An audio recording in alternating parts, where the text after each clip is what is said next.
hace 30 años llega a las costas gallegas el primer barco cargado con toneladas de cocaína. Detrás de ese envío estaba Sito Miñanco. Sito había sido detenido y trasladado a la cárcel de Carabanchel por un delito de contrabando.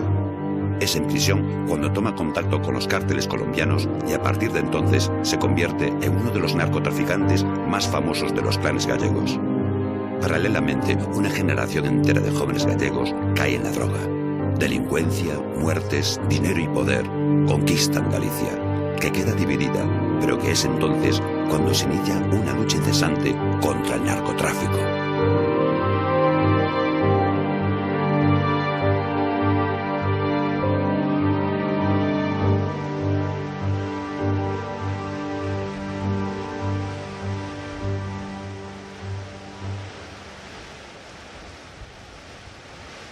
Bueno, pues allí por los finales de los 79, ¿no? Empezamos a ver, yo de aquel entonces estaba en una asociación de vecinos de mi barrio, en Lavadores, y empezamos a ver pues un consumo que no sabíamos muy bien lo que era, entre los chavales que se ocultaban, que estaban en grupos, en pandillas y demás, y bueno, ahí ya empezamos a detectar que algo ocurría, pero siempre con una ignorancia, pues esa ignorancia que tenía la sociedad de aquel entonces, que venía de un sistema político dictatorial y que entonces el tema de las drogas nos preocupaba muchas cosas ideológicamente, pero el tema de las drogas no era algo que ni siquiera pensáramos en él porque nos quedaba muy lejano, ¿no? Y en el año 81 mi hijo Jaime me llama un sábado y me dice: mamá, quiero hablar contigo. Entonces, ¿qué pasó? Mamá, me tienes que ayudar porque estoy enganchado.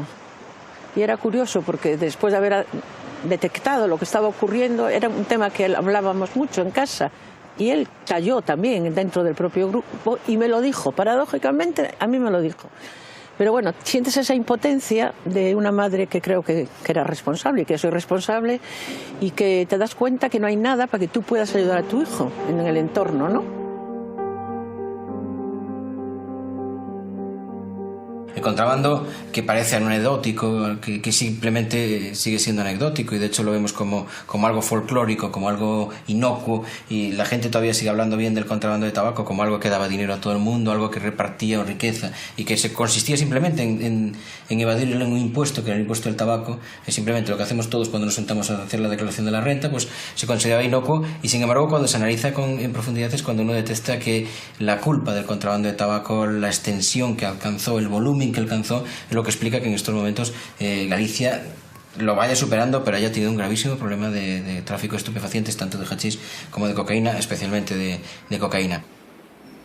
Cuando en el año 82 ingresamos en la Comunidad Económica Europea, Europa impone a España no una legislación, porque yo, aunque sea juez, yo creo que las cosas no se solucionan con leyes, se solucionan con aplicación de las leyes, con instrumentos, con crear herramientas, instrumentos para que las leyes lleguen a tener efectividad. Pues Europa le impone a España una especial persecución del contrabando, porque en ese momento se calculaba que la tercera parte del tabaco que se fumaba en toda Europa procedía del contrabando gallego. El volumen era tan grande que los grandes contrabandistas gallegos firmaban directamente contratos con las tabacaleras, con Reynolds, con Philip Morris, firmaban contratos con ellos y movían un volumen muy superior a cualquier tabacalera estatal de cualquier país europeo. Eso es lo que les hacía, es tener una infraestructura enorme. Hay que hacer un cálculo para mover esas toneladas de tabaco, no solo la mano de obra, es la infraestructura en cuanto a organización marítima, telecomunicaciones en el norte de Portugal.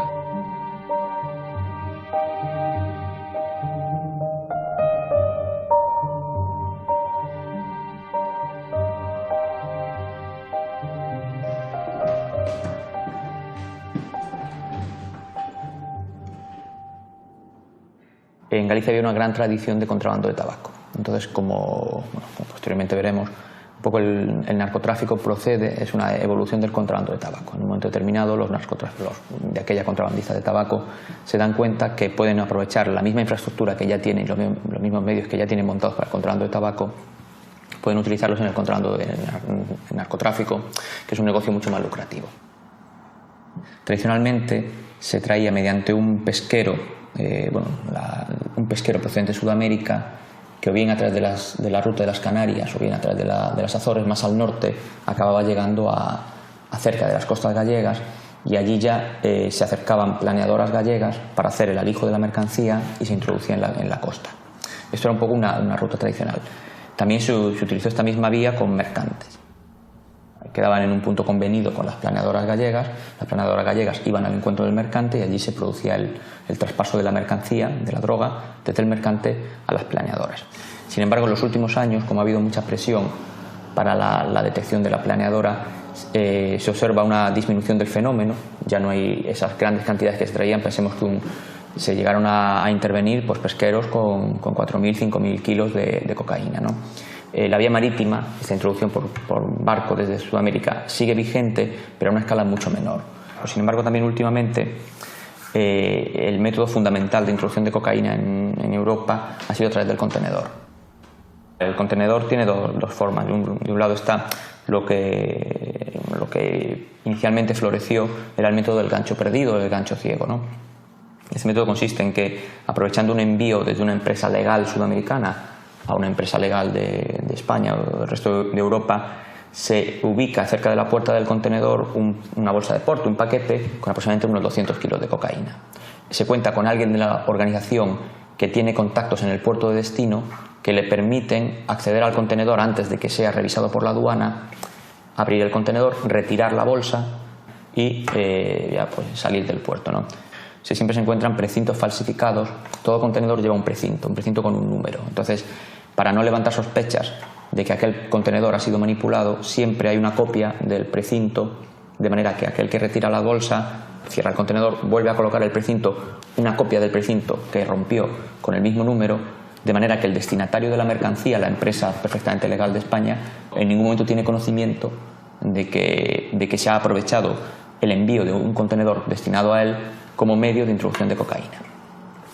También últimamente están apareciendo el fenómeno del envío del contenedor pues con unas cantidades, ya no gancho perdido, sino cantidades mucho más importantes, escondidas, pues viene en la parte trasera del contenedor, viene incluso en la cadena de frío del contenedor, y estas ya suelen ir a empresas, destinadas a empresas en las cuales hay alguien de la organización de narcotráfico que puede organizar la retirada del contenedor para llegar a la cocaína, ¿no? Esto no se puede hacer, son cantidades mayores que no se pueden retirar en puerto.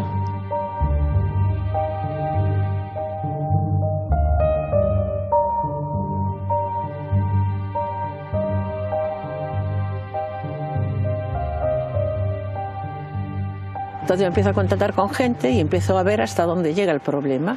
Y a partir de ahí, de esos contactos, nos empezamos a reunir un grupo de familias y empezamos a contarnos nuestras propias historias y claro, pues fue un poco un alivio porque era muy duro. Tú a tu familia, salvo los más inmediatos, tus hijos o tu marido, que compartíamos el problema, pues tú no le decías que tu hijo te había robado pues el oro que tenías o que te había robado el sueldo del mes. En cambio, entre nosotros empezamos a poder comunicarnos. Y claro, con esa comunicación que es un poco el desahogo que necesitábamos, pero que nos hace investigar. Y empiezo a asistir pues a algún que otro congreso que salía, empezamos a pedir a los ayuntamientos ayuda. Hicimos algo que creo que para mí es una base importantísimo, que fue cuando hicimos los estatutos, convocar a todos los representantes políticos que teníamos en el Parlamento español. Estaba UCD, estaba AP de aquel entonces y el Partido Socialista.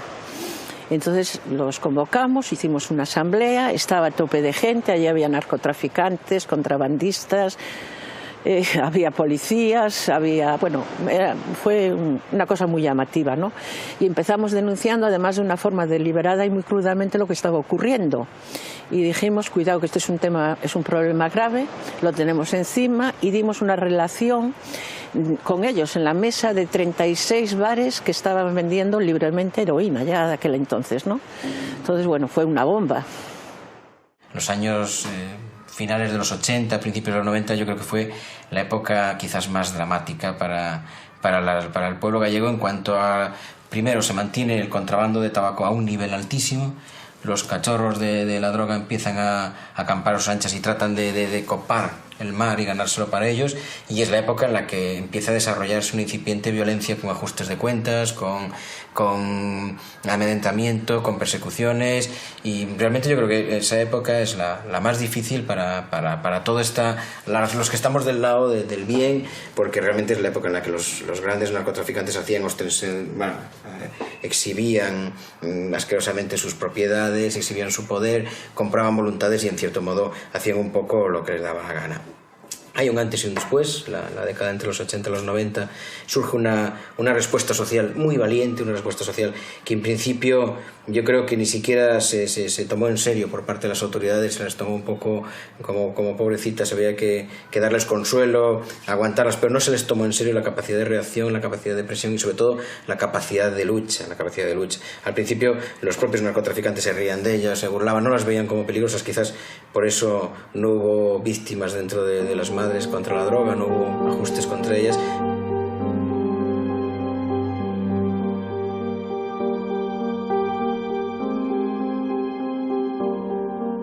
Por ejemplo, en un establecimiento que la policía había intervenido y habían cogido droga, nos plantábamos allí y estábamos en la puerta un día y otro, hasta que no había nadie que entrara en el bar, o comercios que los propietarios pues también los habían cogido con alijos, y entonces nos poníamos en las puertas del comercio y claro, la gente al visualizar se quedaba muy sorprendida. Pues nosotros no sabíamos que estos se dedicaban a la droga y tal. Entonces fuimos dañando mucho a la gente directamente, y ya después empezamos a recorrer toda Galicia, primordialmente en la provincia de Pontevedra primero, y nos fuimos al sitio de ellos, a Cambados, a Villa García, todos aquellos sitios.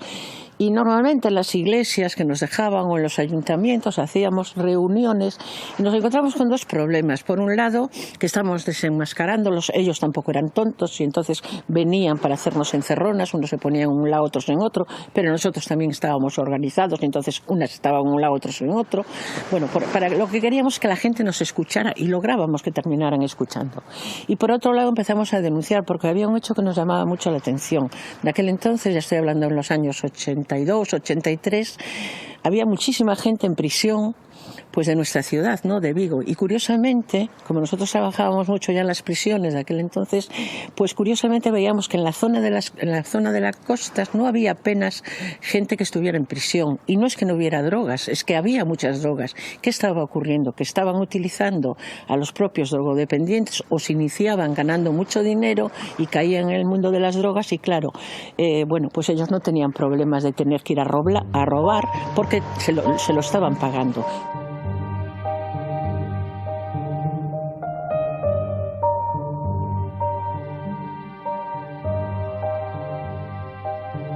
La ausencia de reconocimiento de la droga o del narcotráfico como un problema social hace que la administración pues, no le preste la atención suficiente en un primer momento, ¿no?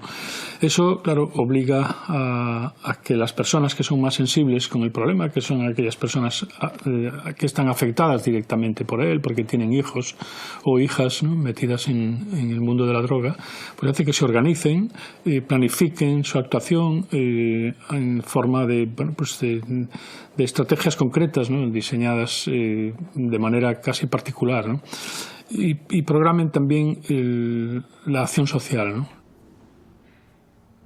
El valor de la protesta social ha sido reconocido en la investigación psicológica y en la investigación psicosocial y pensamos que ha dado lugar en muchas ocasiones y en muchos contextos a iniciar un camino, ¿no?, de reconocimiento, de planificación, de solución de problemas, ¿no?, que afectan a las sociedades, de solución de problemas que afectan a la comunidad. Nosotros tenemos la razón, nosotros estamos defendiendo a nuestros hijos, ellos tienen mucho poder, pero las hormigas organizadas podemos con los elefantes, que son ellos, porque ellos son muy grandes, pero también son muy burros, porque solo les interesa el dinero. Y nosotros, como tenemos muy claro lo que queremos, que es salvaguardar la familia y explicarle a los que vienen detrás del problema que hay, pues como tenemos la razón, vamos a terminar ganando.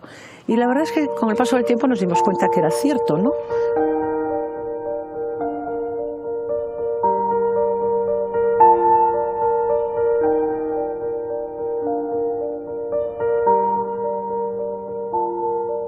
El cambio que hubo en los últimos, progresivamente en los últimos 20 años, tiene mucho que ver con esa lucha social de las madres que estábamos hablando. Eso fue lo que hizo cambiar las leyes. La policía y los juzgados actúan según las leyes que hay. Entonces, también es que fue un problema nuevo. Me imagino que pasa, lo vemos todos los días cuando hay un problema nuevo. Pues ahora hay una sensibilidad social con los desahucios, sí, porque hay muchos desahucios y hay una crisis económica. Entonces, hasta que hubo ese problema, pues no se actuó legalmente en contra de ese problema. Y aquí pasó lo mismo, o sea, hace 30 años era un fenómeno nuevo y entonces tuvo que, tanto la sociedad como las leyes, como la lucha policial, que adaptarse a eso. ¿Cuándo se empezó a perseguir a los narcotraficantes? Cuando eso empezó a ser un problema. Si te acercas un poquito más, le veremos el número de motores, que nos interesa saberlo por si es la de 7. 1, 2, 3, 5 motores, exactamente. Y lleva uno apagado. Dile que tienes 3 tíos en la playa. Nos interesa, es más, que pongan unos fardos en tierra y aunque salgan corriendo. ¿Sabes qué te digo? Ya se han dado cuenta, se han dado cuenta. Los de la lancha se quedan. Están dando atrás, están dando atrás. Foco, foco, foco. Dejaron parte de la mercancía en la playa y la otra parte que se la llevan en la embarcación. La embarcación está saliendo de la playa. Tiene problema con los motores, solo tienen uno arrancado, nada más. Métetele encima, a ver si tiran con todo. Los están tirando los fardos. Sí, está es el helicóptero de la poli.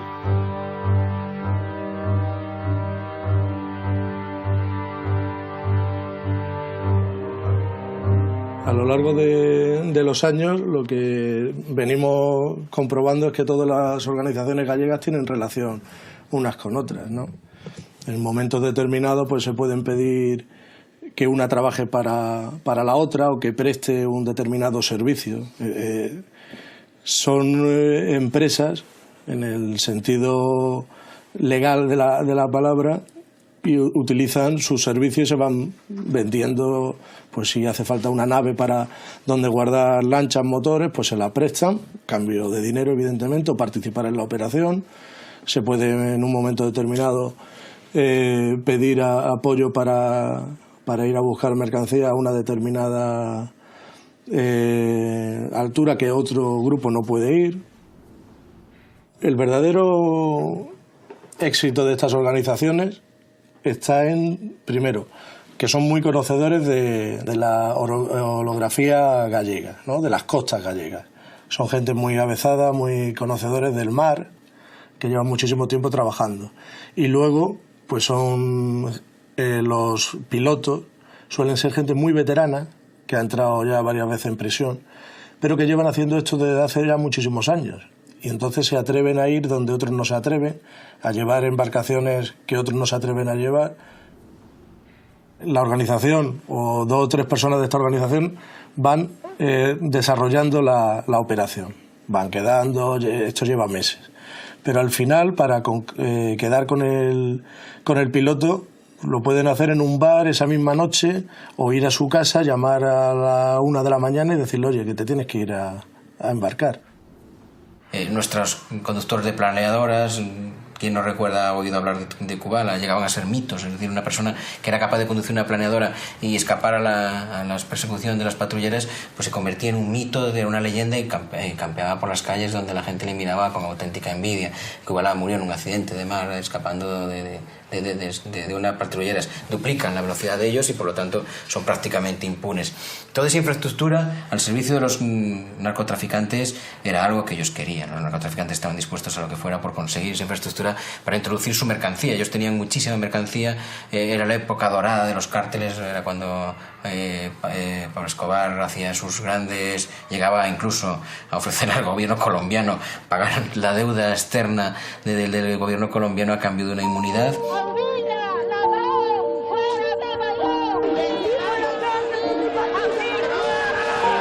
El Pazo de Bayón, que había sido propiedad del narcotraficante Laureano Ubiña, se convierte en el símbolo de madres en contra de la droga.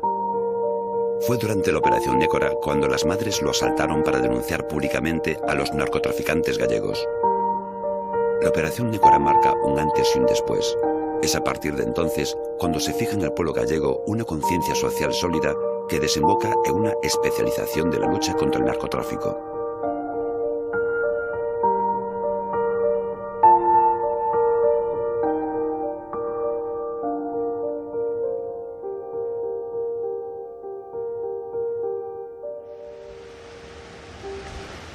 Aquí luchamos muchísimo. Llegamos aquí, parecíamos fieras. Fieras, madres como fieras. Había unas más que otras. Empezaron a subir por ese portal y casi lo tiran. Y Mari y yo apaciguando todo este gentío tremendo. Compusimos canciones cuando veníamos en el coche y decíamos: el Pazo de Bayón, te vamos a quitar este Pazo, que efectivamente, como dice Dora, se lo quitamos y hoy genera mucho empleo a través de una empresa. ¿Qué consecuencias tuvo? Pues jurídicamente en nuestros desplazamientos, cuando fue el juicio que nos íbamos a Madrid. Cuenta lo de Madrid cuando llegamos la primera vez, porque fue algo que también nos marcó mucho. Mucho, yo creo que ahí se conoció más nuestra lucha.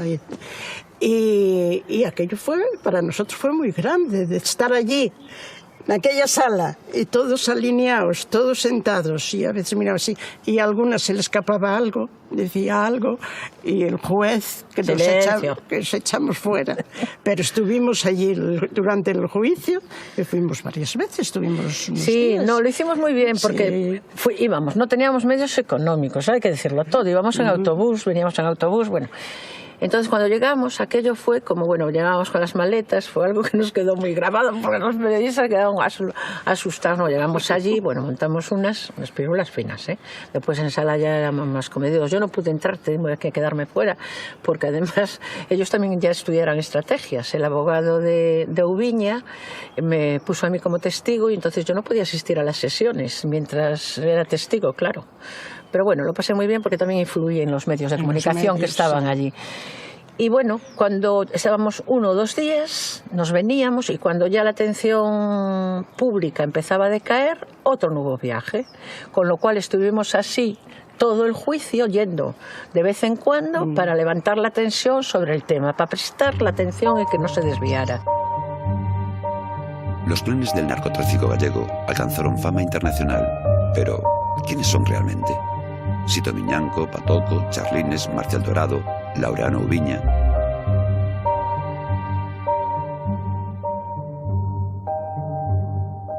Sito Miñanco, como casi todos los grandes narcotraficantes gallegos, comenzó en el mundo del contrabando de tabaco. Lo que le caracteriza un poco a él es que Sito Miñanco consiguió establecer una gran organización, de manera que él de alguna manera controlaba el transporte desde el inicio hasta el final. Sito Miñanco consiguió contactos en Colombia, que de aquella era el principal suministrador de cocaína, y digamos que directamente negociaba el cargamento. Sí, la operación de Sito Miñanco siempre había sido y es considerado uno de los mayores traficantes de cocaína que ha tenido España y por tanto Europa, porque somos la puerta de entrada de este producto. En el 2001 se presenta la oportunidad, a través de la colaboración internacional, de poder desarticular y terminar con el imperio de Sito Miñanco. Y terminamos deteniendo a Sito Miñanco, así como a 17 miembros de su organización. Se intervinieron 2 embarcaciones, en una de ellas intervinimos el Elagios Constantino, se intervino 4.500 kilos de cocaína. Tuvo repercusión en Sudamérica, puesto que la investigación había sido coordinada con organismos internacionales, se pudo hacer detenciones en Colombia también, o sea que a día de hoy Sito Miñanco sigue en prisión, empieza ya a salir con permisos, pero estamos hablando que se le detuvo en el 2001 y estamos en enero del 2014. Sito Miñanco, digamos que a diferencia de los otros, podríamos decir que es la parte más simpática y el que más se puede parecer a lo que es un capo colombiano. Era una persona amable, que trataba de ayudar a los suyos y que probablemente él ni siquiera fuese consciente de que estaba haciendo algo que era malo. Entonces tuvo mayor aceptación que otros en su pueblo. Laureano Ubiña también comenzó en el mundo del contrabando de tabaco. De hecho, su primera condena estuvo vinculada al mundo del contrabando de tabaco por un cohecho a un funcionario público vinculado a una operación de contrabando de tabaco, ¿no? Posteriormente se vio implicado en la operación Nécora del año 90, de la cual salió más o menos bien dentro de lo que cabe, y finalmente en el año 97, en julio del 97, en una operación de aduanas de Galicia, Vigilancia Aduanera, en la operación Amanecer, se consiguió vincularle con unos fardos de droga que habían aparecido unos días antes, fardos de cocaína, en playas cercanas de Vigo. Entonces de ahí, a raíz de aquello, ingresó en prisión, estuvo varios años en prisión hasta que el año pasado obtuvo ya la libertad condicional por cumplimiento de condena, pero sin embargo Aduanas de Galicia había realizado una investigación patrimonial sobre él enfocada hacia el blanqueo de capitales. En esa investigación se descubrió que el dinero con el que había construido una mansión en Pontevedra y donde residía, así como una serie de propiedades cercanas a la costa, también en la provincia de Pontevedra, habían sido adquiridas con dinero procedente de narcotráfico. A raíz de esta investigación de vigilancia aduanera se hizo recayó sentencia el año pasado y fruto de esta sentencia volvió a reingresar en prisión, ahora ya no por narcotráfico, sino por un puro blanqueo de capitales procedente de narcotráfico. Oviña se descubrió en la operación Nécora con sus exabruptos y puso su personaje, como son muchos aquí, sin mucha cultura, que eso no se le puede echar en cara a nadie, pero con mucho dinero y probablemente sin saber qué hacer con ese dinero. Él a veces dice, y puede que tenga razón en eso, que quizás no fue ni el peor de todos ni el que más dinero amasó, pero es que él mismo, con aquellas declaraciones que hizo en los juicios, se puso en el punto de mira y entonces sí que a lo mejor hubo una especial persecución contra él, pero porque él mismo lo quiso así. Charlín ha sido un clan, o es un clan que tuvo mucha fama en su momento porque se dedicaron casi familiarmente al tráfico de cocaína a gran escala. Todos sus miembros, casi todos sus miembros fueron detenidos ya entonces, han sido detenidos reiteradamente en multitud de operaciones llevadas a cabo por la Fuerza y Cuerpo de Seguridad, por el Cuerpo Nacional de Policía daba en muchas ocasiones. Y nada, bueno, pues muchos de sus miembros continúan en activo, ¿no? Otros muchos están en prisión, entran y salen de prisión habitualmente. Es un grupo que ha tenido mucha fama, mucha fama. Manuel Charlín, que era un poco el jefe de este clan, era un clan familiar, también vinculado en sus comienzos al mundo del contrabando de tabaco y que, bueno, pues estuvo muy implicado. Acabó en prisión él, recientemente, tras cumplir muchos años, volvió a salir en libertad, creo que fue el año pasado, hace 2 años salió en libertad, y también en su momento se le hizo investigaciones por blanqueo. Una de las peculiaridades de Manuel Charlín es que uno de sus ingresos en prisión fue por fruto de un delito fiscal, de un delito contra la hacienda pública, similar al Capone, que al final no se le consiguió vincular al mundo de tal, pero sí al del delito fiscal. Cuando se juzgó a toda la familia por narcotráfico y posteriormente por blanqueo de dinero. Fueron también los que crearon más empresas aquí, en la conserva y todo esto, con lo cual fue todo mucho más complicado porque sí que tenían una importante ramificación empresarial y bueno, también cuando cayeron también es verdad que se les despojó de casi todo lo que figuraba oficialmente, porque ellos siguen teniendo muchas propiedades, pero desde luego hay que demostrar que las tienes porque vienen del tráfico de drogas. Hay la figura del patriarca, que salió hace poco de la cárcel, el viejo Charlín, que bueno, pues nada, sigue disfrutando de su casa después de haber pasado mucho tiempo entre rejas y hace deporte todas las mañanas, va al gimnasio y es una figura realmente curiosa en ese sentido. Lo más singular de Patoco es el que desde un primer momento él vio claro que todo el dinero procedente del narcotráfico tenía que reinvertirlo. Creó un emporio empresarial también alrededor con todos estos frutos, singularmente en el mundo del ocio. Él invierte en pubs y discotecas en el entorno de Sanjenjo y Sanxenxo y Pontevedra, y también se le investigó también por blanqueo de capitales, y es un caso típico de alguien que con sus ingresos legales no puede justificar toda esta inversión en locales de ocio y de restauración, discotecas, pubs, etc. Patoco pertenece ya a una nueva generación y pongamos que si antes decíamos que la operación Nécora fue un antes y un después, también la operación contra, ya no Patoco porque se murió en un accidente de tráfico, pero sí el clan que él tenía, también marcó un antes y un después, porque Patoco que sí que era más discreto, porque ya estamos hablando de esta otra generación que trabajaba de otra manera, lo que manejaba era toda una infraestructura para las descargas, y entonces cualquier colombiano o cualquier cártel que quisiera introducir droga en Galicia pues se tenía que poner en contacto con él, porque él era el que manejaba las planeadoras, la maquinaria, el personal para el transbordo, incluso empresas que fabricaban las planeadoras y todo eso. Y entonces ahí hubo, en el medio de la investigación que estaban haciendo en su contra, en un accidente de tráfico se murió, la investigación siguió adelante y ahí la policía por primera vez lo que hizo fue encausar también a personas que no había ninguna constancia de que se dedicaran al narcotráfico, pero que sí que eran colaboradores necesarios, pues como los astilleros donde se hacían las embarcaciones o quien les suministraba el combustible.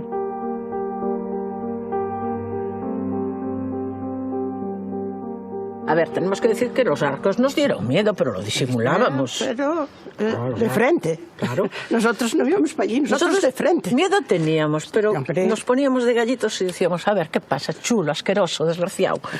Allí me amenazó muy gravemente Sito Miñanco, me dijo que tuviera mucho cuidado. Y yo le dije, ¿qué pasa? ¿Me vas a pegar un tiro? Me dice, bueno, tú ten cuidado cuando dobles las esquinas. Entonces dije, ten cuidado tú, que vas a estar poquito tiempo fuera. Y la verdad es que fue un vaticillo, porque yo creo que no tardó ni un mes, no creo que fuera un mes que lo metieron. Ese sí es un tío peligroso, Sito Miñanco es un tío peligroso. Charly Gamba también, lo que pasa es que ya va viejo, sus hijos esperan que sean más moderados.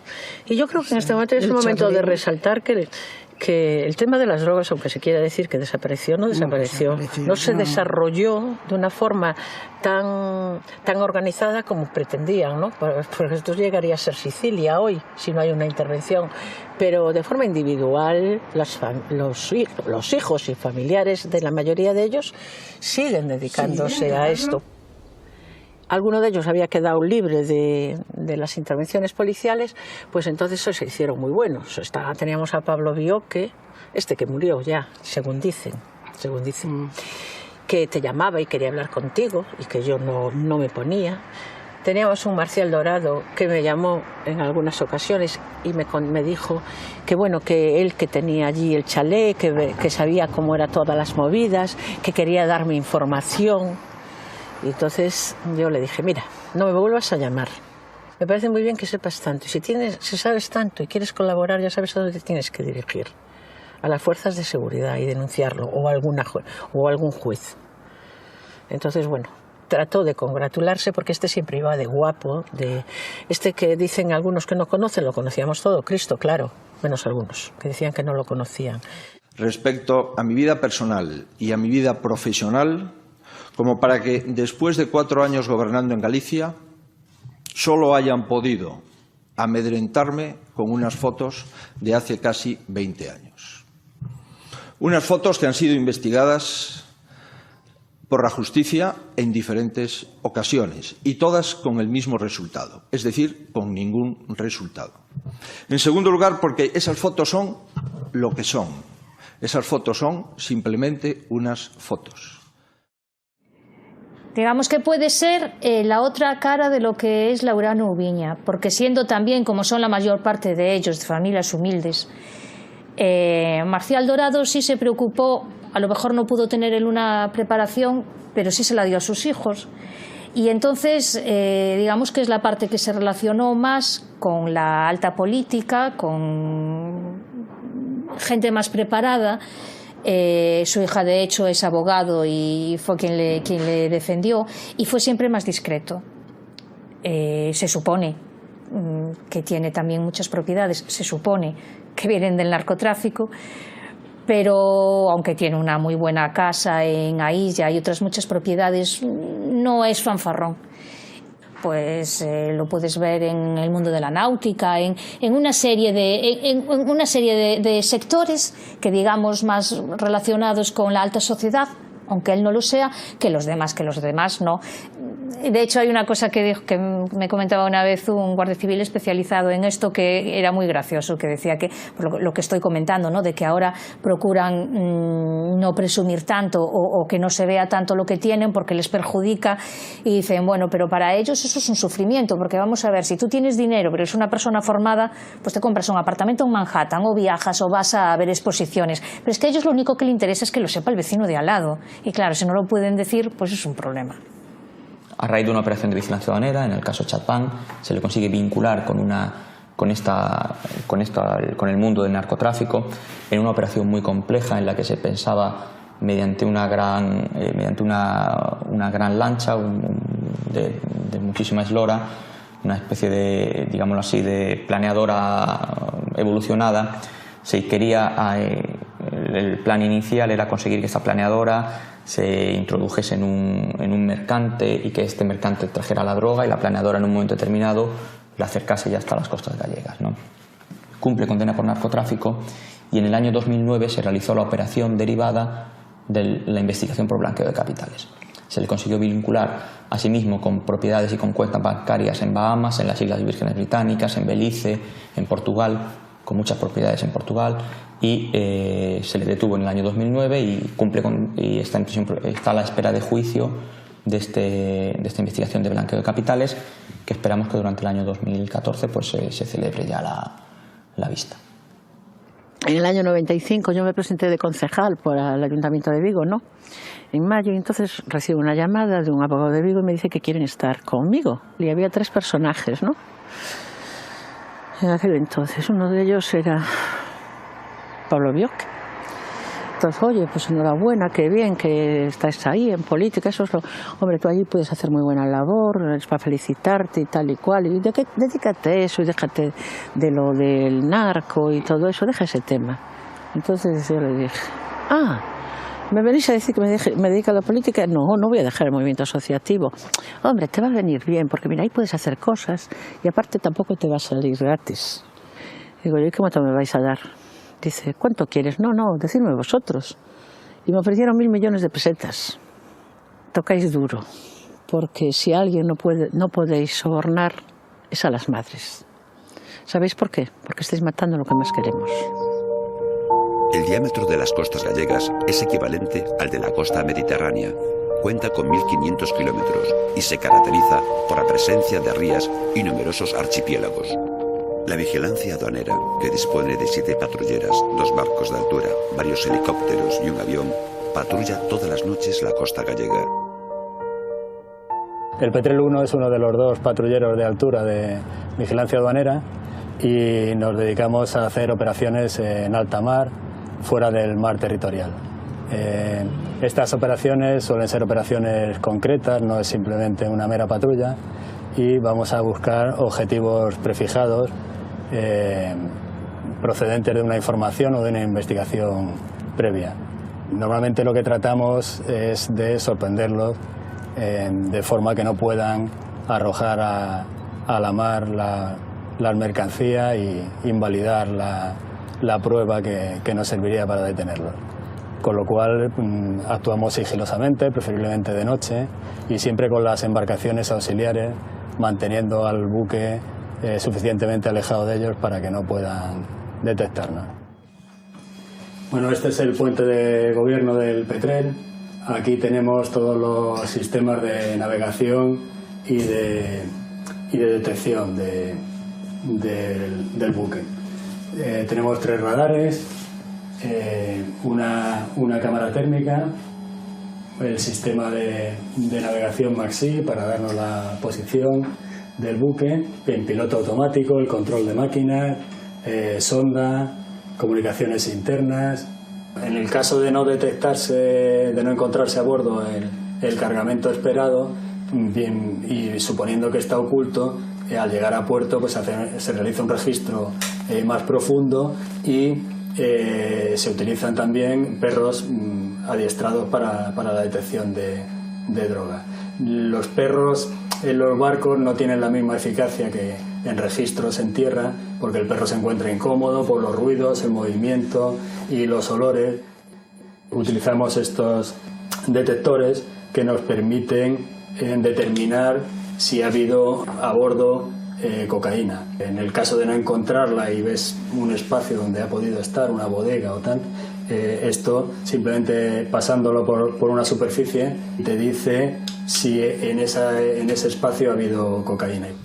Toda la investigación contra el narcotráfico se ha completado en Galicia con un trabajo muy profundo de lucha contra el blanqueo de capitales. Los delitos de blanqueo de capitales, que se introdujeron en la legislación penal española como consecuencia precisamente del problema del narcotráfico, son unos elementos muy potentes policialmente, porque permiten que sencillamente desde el punto en el que tú vinculas a una persona con las actividades del narcotráfico, y no necesariamente con una condena previa o porque haya sido detectado en un barco llevando la cocaína, que siempre es muy complicado porque en todo grupo de narcotraficantes el trabajo sucio, digámoslo así, el ir en el barco, siempre van los últimos del grupo. El gran organizador, el capo, queda absolutamente alejado y con el menor vínculo posible con esta operación. Normalmente siempre hay una trama de teléfonos intermedios, sociedades intermedias. Sin embargo, lo que es muy revelador siempre es que todo ese dinero que aflora como consecuencia del narcotráfico acaba al final en el círculo del capo de la organización. De manera que aquí en Galicia lo que se hizo muy profundamente fue hacer análisis patrimoniales, investigaciones económicas de todo el entorno financiero de los grandes capos del narcotráfico. Entonces, claro, se detectaba que a pesar de ser gente con unos sueldos declarados ridículos y con unos ingresos legales ridículos, incluso algunos de ellos vivían de ayudas públicas, sin embargo tenían un grandísimo patrimonio, no directamente a su nombre, porque nunca lo ponen a su nombre, pero sí en todo su entorno. Una actividad ilícita no solo es introducir la sustancia estupefaciente, es también el poder disfrutar de ese dinero. Si yo introduzco sustancia estupefaciente, por mucho dinero que tenga, si lo tengo en una cuenta en Suiza no me sirve para nada, es decir, no me sirve ni para comer. Si tengo que introducirlo otra vez aquí. La actividad de blanqueo no es que a veces se confunde. Hay asesores que se especializan en blanqueo diciéndote, mira, yo tengo un amigo en un banco de cualquier paraíso, sea Andorra, sea en su día las islas estas portuguesas, las Azores, Madeira, tengo un amigo que me va a abrir una cuenta y te va a tener una cuenta consignada. Vale, pero eso a mí no me sirve de nada. Es decir, tener el dinero en Suiza, realmente las actividades, incluso los propios narcotraficantes o contrabandistas te pueden pagar tus monumentos en cualquier cuenta cifrada de cualquier paraíso fiscal. Pero eso no sirve para nada. La actividad de blanqueo es cuando ese dinero lo traes y lo puedes disfrutar lícitamente aquí. Siempre se dice que como Galicia éramos pobres, nos tuvimos que dedicar a esto, y no es la razón. Las zonas más pobres de Galicia no se dedican a ningún tipo de actividad ilícita. Pues tenemos explotaron las canteras, explotamos el monte, explotamos la ganadería y hemos sabido salir adelante normalmente sin dedicarnos a eso. La única razón que hay es que había una infraestructura, se sabía hacer, y la ambición humana es desmedida. A cambio de dinero he visto desgraciadamente hacer de todo, prácticamente de todo en este mundo. El hecho de que entra menos droga es claro por el precio. Las aprehensiones nuestras cada vez son menos en barco, porque las organizaciones colombianas tienen mucho más miedo a enviar droga hacia España. Primero, hay mucha más presión policial en origen y en destino. Segundo, las organizaciones gallegas han demostrado durante mucho tiempo que no son fiables. Ha habido muchos engaños, muchos robos, muchas traiciones, y eso las organizaciones colombianas lo han interiorizado. Es mucho más complicado ahora encontrar a alguien que te envíe mercancía. Mucha gente ofreciendo barcos, infraestructura para recoger, poca gente que confía en ellos. Dentro del mundo del transporte marítimo de cocaína hay mucho intermediario. Entonces, en estos intermediarios donde se van perdiendo muchos beneficios, y a la hora de concretar una operación se diluye la responsabilidad, se diluye la información inicial. Bueno, pues cuando llega desde el colombiano que quiere el barco a la persona que lo tiene, a lo mejor la información ya no es tan concreta y ha pasado mucho tiempo. Las grandes organizaciones, que ya quedan muy pocas, por decir, se pueden contar con los dedos de las manos, en Galicia su mayor ventaja es que tienen un contacto directo con el proveedor. La persecución policial de los años 90 es lo que hace que se cambien costumbres, deje de tener esos pazos tan ostentosos, que además curiosamente no han servido para nada. Es decir, el pazo Bayón es un símbolo de riqueza, de poder, que nunca ha sido utilizado, es decir, no ha llegado a estar habitado nunca. Los sucesivos propietarios se han ido arruinando sin ninguno de ellos haya llegado a disfrutar de él. El Pazo Real lo mismo, ha sido incautado por la Audiencia Nacional antes de que la familia Charlín lo pudiera utilizar, ha sido incautado, embargado y ejecutado sin que hayan podido utilizarlo. Uno de los aspectos de los que menos se habla es de lo enormemente dañino que ha sido para Galicia el narcotráfico en el aspecto económico. Es decir, el dinero ya lo tengo en un cajón. Para poder blanquearlo lo que tengo que hacer es una actividad que es lícita, estropearle, es decir, malvender nuestro vino, malvender nuestro marisco, malvender nuestro suelo y nuestras construcciones para simular que yo he obtenido un ingreso económico y poder, incluso pagando más dinero al fisco, el sacar mi dinero negro y a través de una actividad económica ficticia convertirlo en blanco. Lo que ocurre es que el sector blanco, el sector honrado, se ve tremendamente atacado, se ve tremendamente devaluado y muchas veces lo que se hace es perder empresas que no pueden competir contigo. La mayor parte de los narcotraficantes no son ricos, la mayor parte de los narcotraficantes despilfarran su dinero, porque todos pensamos, si yo ingreso 1 millón de euros, ¿cuánto me va a durar? Pero claro, nosotros pensamos lo que nos cuesta nuestro dinero. Nosotros todos los que estamos aquí trabajamos, todos los que llevamos un trabajo honrado, cuando llega fin de mes, el sudor que nos ha costado ese dinero lo hacemos que nos mantenga una familia, que nos mantenga una casa y lo intentamos utilizar para vivir. Todas esas personas que no tienen arraigo, que no tienen familia, que no tienen trabajo, que no tienen ese apego a una realidad lícita, esas cantidades ingentes de dinero que le llegan de golpe, pues piensan que van a ser constantes, que van a ser como una especie de manantial que va a llegar constantemente y empieza un despilfarro que hace que muchas veces antes de la siguiente operación estén absolutamente arruinados. Hacer una operación también cuesta dinero, mantener esa infraestructura, comprar, vender. Recientemente he detenido un contenedor de sustancia estupefaciente. Hace 3 meses, en noviembre, hicimos una operación en donde cogimos un contenedor que venía de Sudamérica. La fase final tuvieron que pedir dinero prestado incluso a sus familias porque no tenían ni dinero para poder pagar lo que era liberar el contenedor de aduana. Tenían el contenedor en la aduana y no podían. Es decir, despilfarran el dinero con una alegría tan grande que es muy difícil encontrar narcotraficantes que hayan sabido tener esa infraestructura. Luego después son presa fácil de todos los titiriteros. Son gente que necesita abogados, que necesita asesores fiscales, que necesita banqueros y todo eso, todas esas voluntades suelen ser caras, suelen ser muy caras y aún encima lo suelen ver como alguien superior. Yo recuerdo una anécdota cuando un narcotraficante me decía que un abogado le había estafado, le había engañado, le había poco menos que dilapidado una cantidad de dinero ingente, pero que no le podía hacer nada porque como era abogado. Y uno piensa, es increíble, cómo es sorprendente, porque todo el mundo imaginamos el AMPA al revés, ¿no? Imaginamos al gran capo como al hombre temido, al respetado, y en cambio, pues muchas veces es el director de una sucursal que maneja su dinero el que realmente le está robando, el asesor fiscal, el que para blanquear dinero se le queda la tercera parte de lo que le está blanqueando, el gerente de la empresa que le roba. Estamos hablando de delincuencia.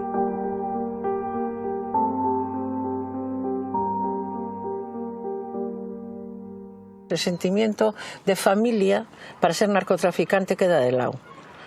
Queda de lado. Lo justifican con lo que ricos que somos, pero la estructura familiar de ellos en general hace muchas aguas. ¿Por qué? Porque son individuos que solo piensan en el dinero, que realmente la base de familia, por eso no podían entender y por eso trataban de justificar que éramos unas locas y todo este rollo, ¿no? Es curioso porque ocurrió ellos como tenían mucho dinero, el dinero, supongo, yo nunca tuve dinero, pero supongo que da seguridad, ¿no? Bueno, yo con el dinero. Entonces lo que decían eran, estas locas, estas madres, lo que pasa es que no supieron educar a los hijos, nosotros no traficamos con drogas, o sea, trataron de desprestigiarnos, pero lo hicieron muy tarde. Lo hicieron muy tarde porque ya había calado nuestro mensaje en la sociedad. Desde el 2006, junto con UDICO en la policía y con aduana, con Guardia Civil, hemos desarticulado muchísimos grupos, hemos aprendido miles y miles de kilos y lo que hemos conseguido es cambiar el sistema de trabajo de estas organizaciones. Se ha conseguido por parte de la policía que los colombianos le cueste mucho más confiar en el traficante de Galicia. Se ha conseguido que el precio de la droga aumente, se ha conseguido que sea mucho menos la droga que entra. Sí es verdad que los traficantes están en esto porque ganan dinero. Y ganan muchísimo dinero, ganan millones de euros, ¿no? Con lo cual, a día de hoy no podemos bajar la guardia porque el tráfico, lo que hemos visto es que está intentando repuntar. La droga tiene que entrar porque hay mucha gente que la demanda y la consume.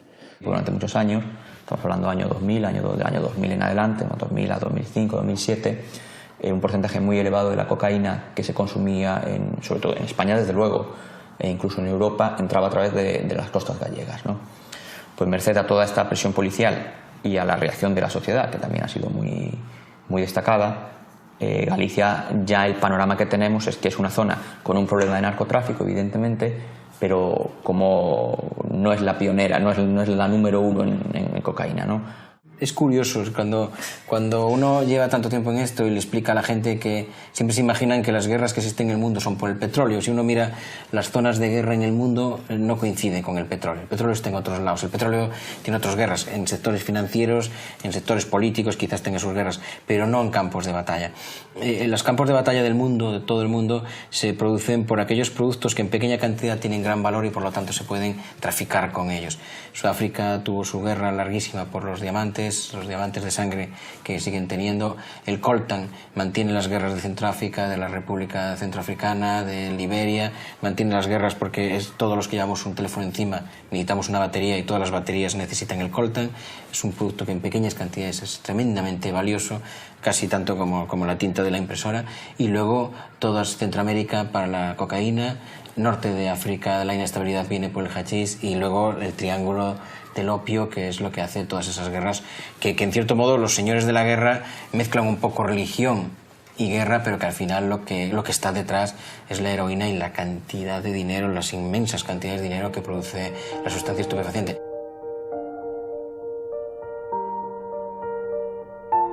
Con lo cual quiere decirse que los problemas se pueden resolver con una base de sociedad impulsando, pero también no solo estando en plan derrotista, sino llegando a ellos y explicando los porqués y de las situaciones. Ellos son los que tienen que resolverlo. Por lo tanto, son un recurso que tenemos nosotros los ciudadanos y que tenemos que además no ser derrotistas, exigir, pero de una forma seria, firme y con conocimiento de causa, que se pongan las medidas que hacen que la sociedad sea un poco mejor, ¿no? Desgraciadamente estamos en un momento donde tienes la percepción que parece que la sociedad cada vez va peor, pero la gente tiene que concienciarse que los políticos son quienes nos representan y que además nosotros tenemos que ser interlocutores, tenemos que estar ahí, no podemos callar los problemas, tenemos que decirlos alto y claro, y además razonándolos. Y a partir de ahí se pueden arreglar muchas más cosas.